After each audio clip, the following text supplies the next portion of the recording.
First of all, don't we love this candle? I don't know why I didn't light it sooner because it really like gives some ambiance in here and I absolutely love it.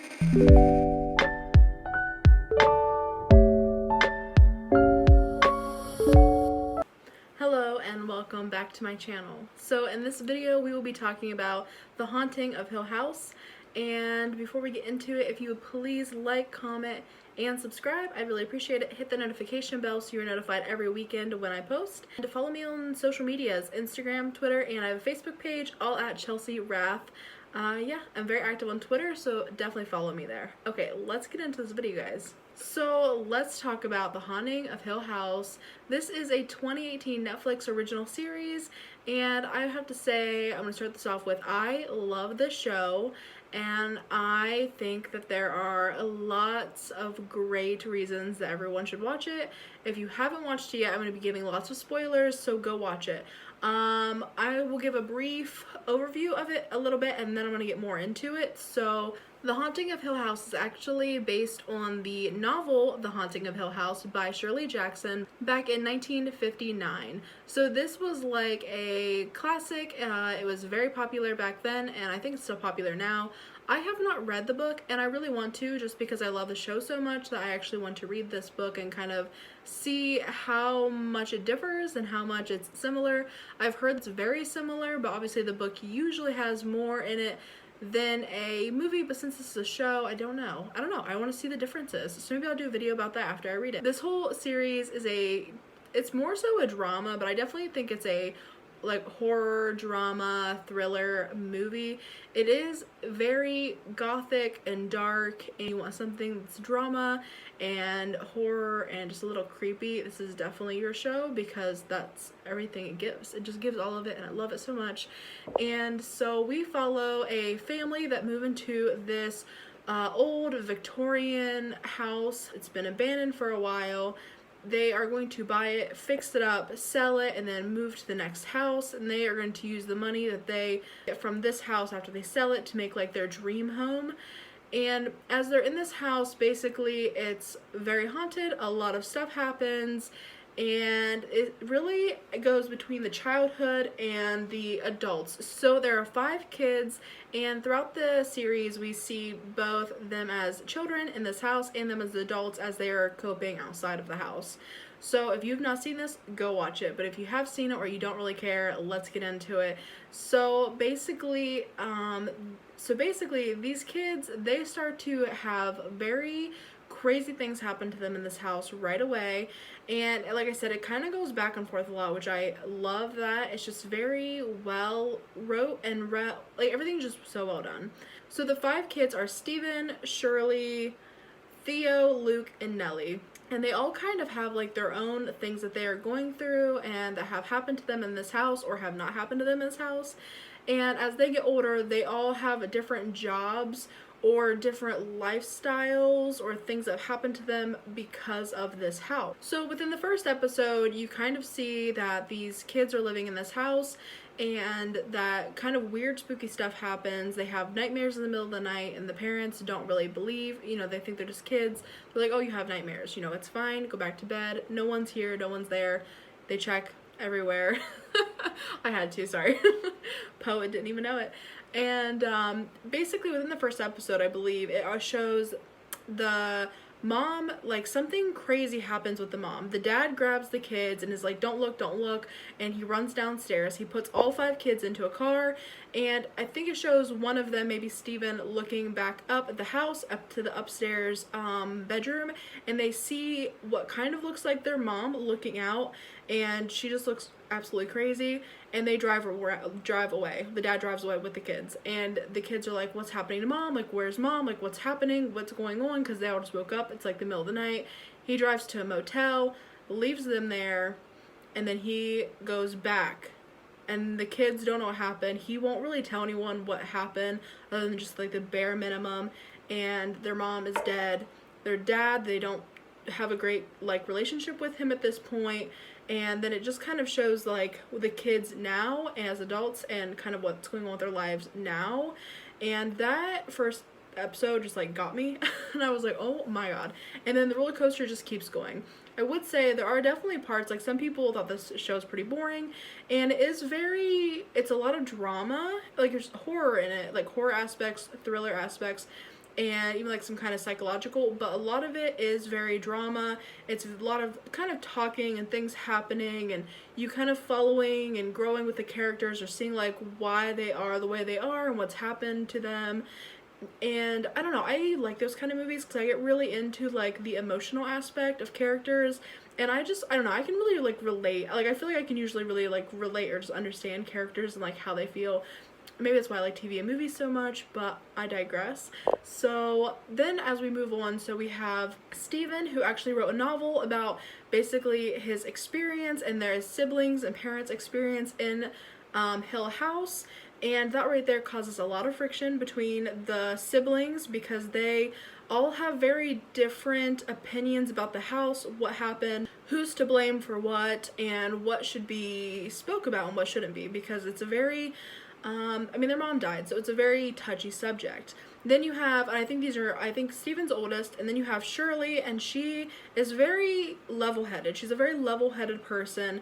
She owns a funeral home with her husband, and she seems to be kind of the one that, like, she seems to be like the glue that kind of holds everyone together. She's always, I feel like she's usually the one to like reach out to people, see what's going on, and help just to take care of the family.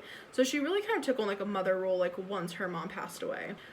Theo, she is my absolute favorite. She works with children, she's a psychiatrist. And Theo, she always wears gloves because she can just feel, I understand honestly 100% what exactly like it is that she can do, but she can just kind of feel pain or like feel things that are going to happen. Like she's just a very like spiritually, emotionally sensitive person. And so she always has gloves on, and she's always just kind of like keeping your distance from people because she can just feel too much, basically. So she, instead of feeling too much, she just tries not to feel anything, which obviously never really works for anyone. But I don't know, I just love her. She's just kind of a badass, and she's just, I don't know, she's just really cool. If you watch it, you'll know what I mean. And then we have Luke and Nellie were the two youngest. They are twins, and Luke ends up being a drug addict, and he is a drug addict throughout the whole show.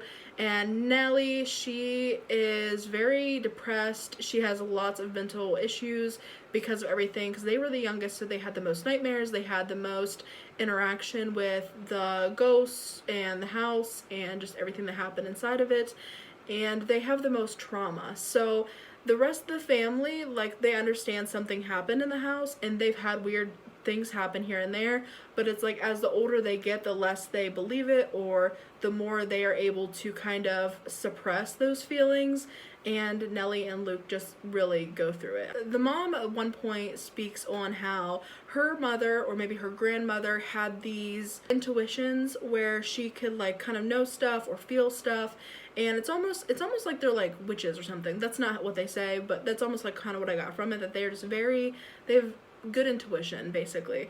And so Theo has that, Nellie has that. I don't know if Shirley has that. So they are very spiritually connected, the whole family, for the most part, from like their mother's side, which really plays a big role in the fact that she is the one that was left in the house and died. And so then we move into, there are some of these spirits that are like haunting these children. Nellie, she sees like the broken neck lady, and I would say the first couple times I saw this broken neck lady, it freaking freaked me out.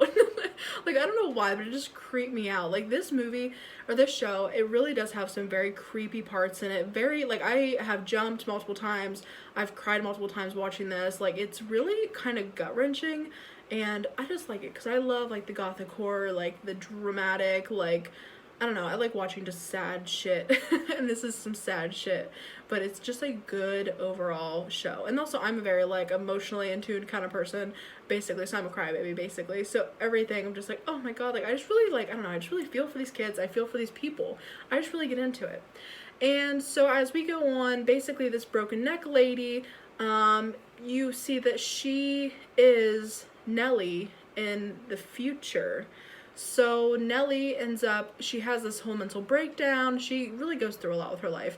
She has a whole mental breakdown. She ends up back at the house, and you can kind of tell that either, I believe it's the house that's like messing with her, And when she goes into the house, it's just like this boarded up, rubbled up house, because it's been years since they've been there, since they were kids. And it's all of a sudden like this beautiful dancing room, and she sees her husband again, who she was married and he passed away. And so it's like this beautiful place, and it's like the house is like calling her to like come back. And she ends up dying, and she ends up hanging herself, but not really, because the house kind of tricked her into like doing it. So she didn't, I mean, she did do it, but like the house really tricked her into doing it. Not saying that she wasn't already maybe suicidal, because she was very depressed. She had lots of mental issues because of the house and everything. So then now you see that like broken neck lady is her. And it's just like, it's so weird how it's like, it goes back and forth a lot between their childhood and like the dreams and the different things that nightmares they had and things that they seen, and it actually like comes to fruition later on in their future. And it's just very, I love how it all happens. It just unravels as it's going, and you're like, oh, like I just love that. I love twists, I love turns, I love dark, I love scary. It's just, I love the show. It's one of my like probably top 5 favorite shows, I would definitely say. I'm gonna make a video on like my favorite shows. So stay tuned for that. So as we go on, Steven, he's the oldest one, he's the one, the author that wrote the book. He does not really believe that any of this happened. He blames his dad for his mother's death. And basically as they get younger, so Shirley, she kind of blames her dad too. She doesn't really know what's going on. Theo, she just tries not to feel anything. She's just that middle child. She cares, but she doesn't want to care, you know what I mean, kind of thing. And then Luke and Nellie, they are just basically effed. They are, you know, he's addicted to drugs. She now has killed herself, and they just have really, their whole lives have really went to shambles because of their childhood and all the ghostly trauma, basically, that happened. And so then, now that Nellie has died, obviously Shirley owns a funeral home. So they have the funeral there. And when Shirley, of course, she's very, like I said, level-headed, kind of a control freak. She wants to do the embalming and everything of her sister, and she wants to take care of her. And as she's doing that, she has some really weird things happen where she has, like, I don't know what you'd call this. It's like kind of an hallucination, kind of like a vivid dream, but you're awake. I don't know what you would call that. But that's what she has, where she is awake and she like sees the stuff happening, but then all of a sudden it's over and it didn't really happen, you know, like. And so throughout the series, like, the dad comes back, he comes back into town because obviously his daughter died.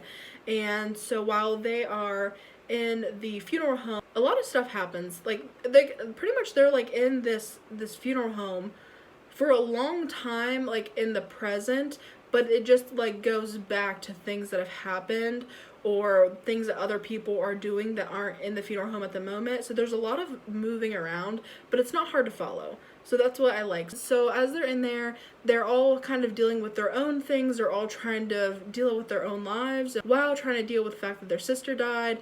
And the dad is like not wanting to upset the kids, but he knows it was the house. And Steven ends up having like an actual, like, when the night his sister dies, it actually kind of shows like what each person was doing and what was happening. And there was a part where he goes into his own apartment and he sees Nellie, and so I think he's talking to her and he's like, Nellie, like, how'd you get in here? Like, what are you doing here? Like, what's going on? And I think she's just staring at him, and maybe she starts crying or says help or something like that. And then I think his phone rings because his dad calls him. He turns around and he turns back around and she's gone. And so he answers the phone, and I think his dad's telling him, like, his sister's dead, but he was like, but she was just here. But he doesn't believe in ghosts, mind you, even though he's also, like, a ghost writer. And this happens to him, and he doesn't really say anything to anyone. He's like, I don't know what happened. I don't know what's going on. So as they move on, they start to kind of talk about their childhood a little bit, because they kind of have to, because things just come up and people are bringing stuff up. So they start talking about it, and they start to kind of compare stories, and they start to see that maybe some of the stuff did happen, and then weird things start to happen in this funeral home, and it's really freaking them out. And the whole time the house is just basically trying to call these people back to it. Like, they're just different ways. There is a point where when Theodora, who goes by Theo, she is the one that when she like touches things, she's very in tuned with like the spiritual world and like emotions and whatnot, and I believe she touches Nellie, and when she touches her, she says that like she is just empty, and she like starts to kind of like freak out. And there is just one point where Shirley's husband and Theo kiss, but it's not like the sexual thing. Like, they happen to be in this room together by themselves, the lights go out, and they kind of grab hold of each other because like it's like super dark, and they're like, where are you, like, you know what I mean, like where who, you know, where are you at? And she kisses him because she just needs to like feel something. They just start to like kind of compare notes about the house, things that have happened, basically why their brother is addicted to drugs, why Nell killed herself, why their mom's dead, like all the things. And it leads them back to the house. And while they're at the house, they are being really messed with mentally, like what's going on. They don't know what's real, what's not real, and they end up in the red room. Now, before I talk about the red room, I want to tell you some of my favorite scenes. I think there are 3 of them. So there is this one part, it's somewhere in the middle of the show, and it's a flashback to the mother, and she goes into the twins' room, and I think she's having like a nightmare, and they are having a nightmare in her nightmare, and all of a sudden they look at her, and Nellie just starts, which the girl that played Nellie as a child, it was like such a good actress.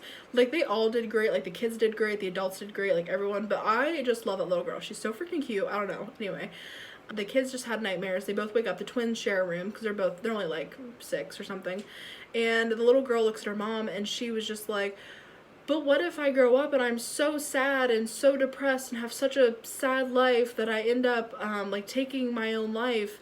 And then the little boy looks at her, and she's like, what if I'm so sad and so depressed and can't deal with like my own feelings that I start to put poison into my own body until eventually it kills me? And it's just like the way those, which is really sad, but like the way those 2 little kids did that scene, I don't know what that is. Like, is it like the dialogue, or like when they were talking, like when they were acting it out, whatever.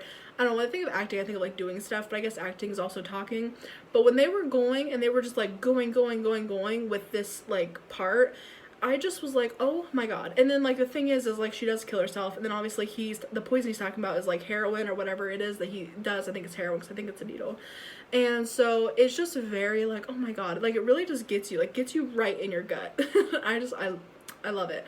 So there's a part where this is after Theodora kissed Shirley's husband. Shirley is pissed at her, but they have to go rescue their brothers and their dad. They aren't really talking, and then Theodora kind of is like, please talk to me, da da da da. And as they're kind of bickering, all of a sudden this like face, which I actually think it's Nellie's face, but it's like a ghost face, and it actually looks more like the Bent Neck Lady, which is Nellie, but like it's the more creepy version. And this face just flies between them like as they're driving, and it scares the absolute shit out of me every single time it happens.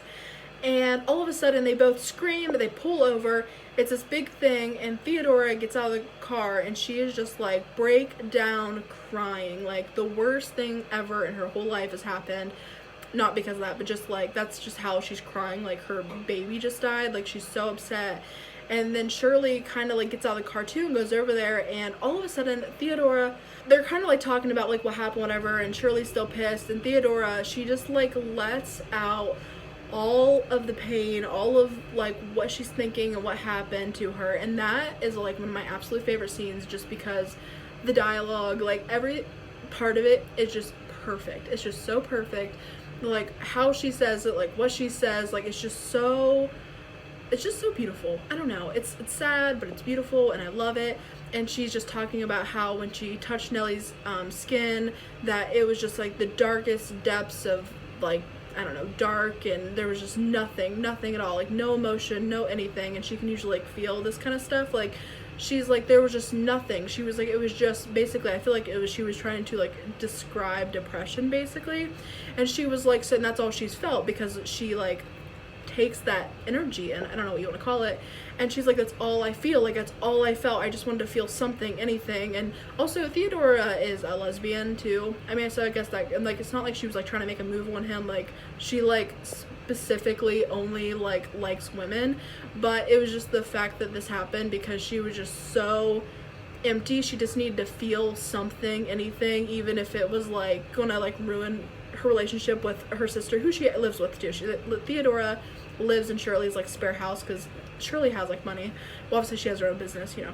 And so it's like this whole like spiel though, and it's just like, it's just so beautiful. It just, all of it makes me cry every time. I feel it. I feel it and I love it. It's just so good. And then my other favorite part, two more parts that I love. I really love this show, and if you haven't seen it, go watch it.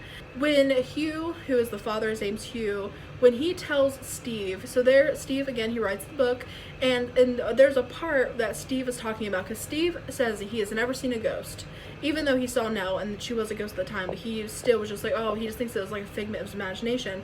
And he wrote in this book, he was saying how there was all these people that were helping to work on the house, because that was the whole intention of the family, was to fix up the house. And Steve talks about the clockmaker, and he said there was a guy, he was there fixing the clock, and he just happened to explain that he was there because he was walking by him. And the dad looks at him and he says, we never had a clockmaker. He's like, we never had anyone fix that clock, but it basically was going to be too much money, so we never had anyone there to fix this clock.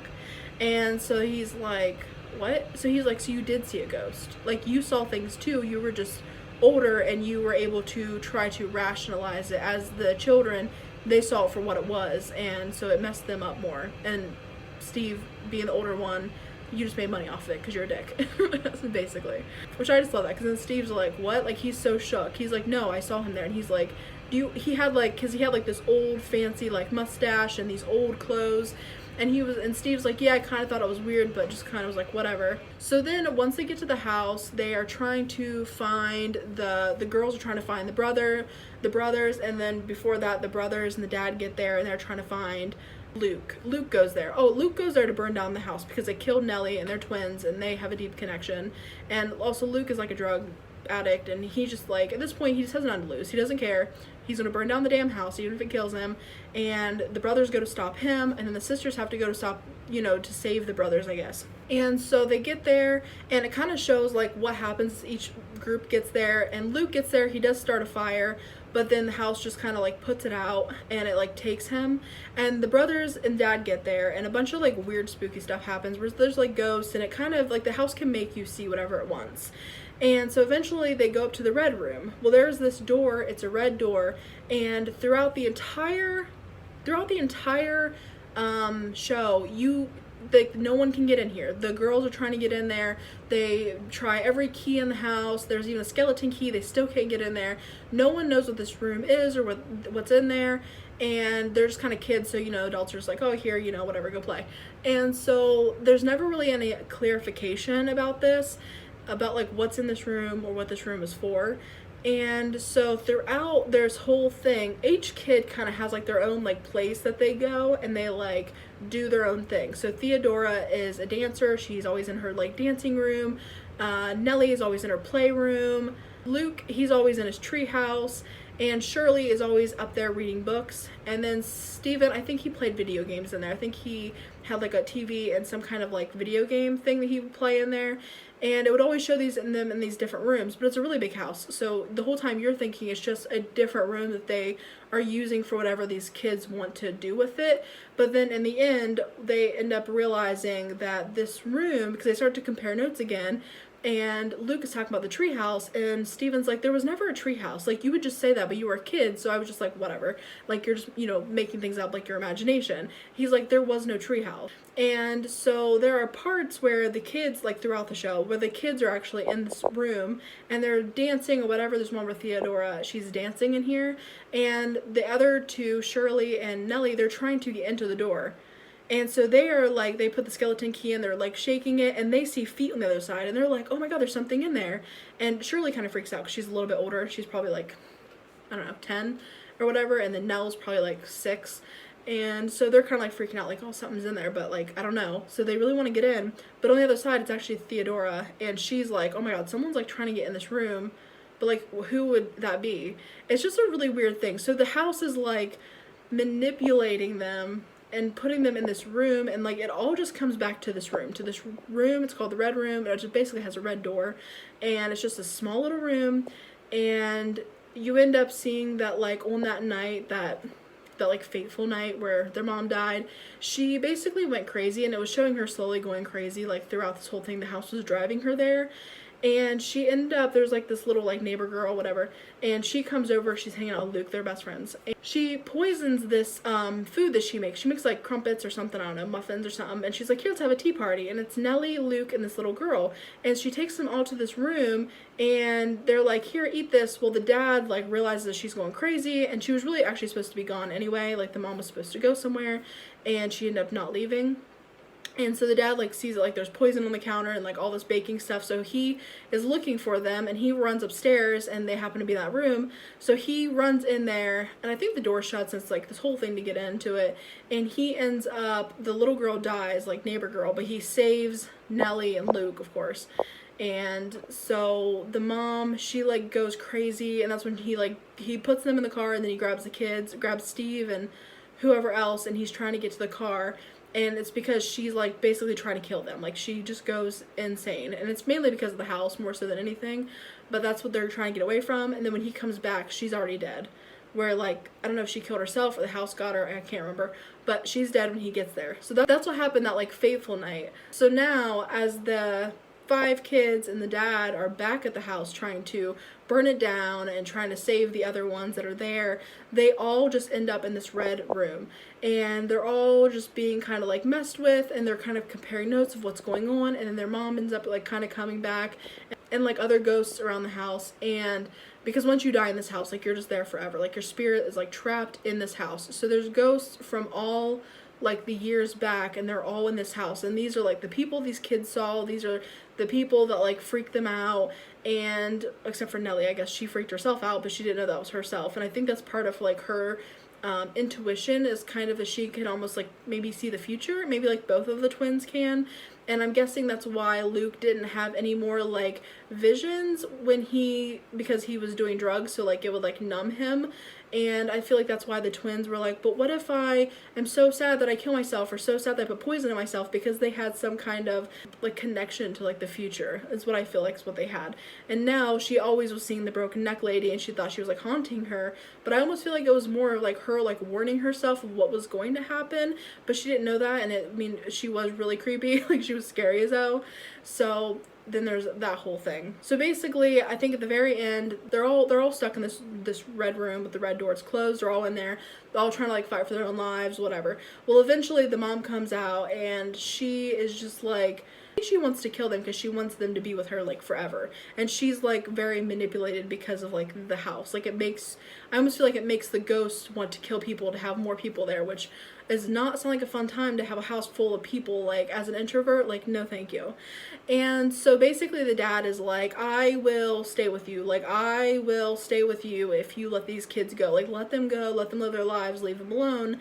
And I'll stay here, I'll stay with you. Like I'll kill myself, or you can kill me, or whatever, and I'll just be here forever with you. So basically they kind of like make that deal, and then they release the door and they come out, and then Steve is talking to his dad, and so they're talking da-da-da-da, and he's like, Steve, I like, you're, you know, the man now, that spiel, and he's like saying how much he loves him, and how he's like basically sad that they never had a good relationship, but he'll always love him, da-da-da.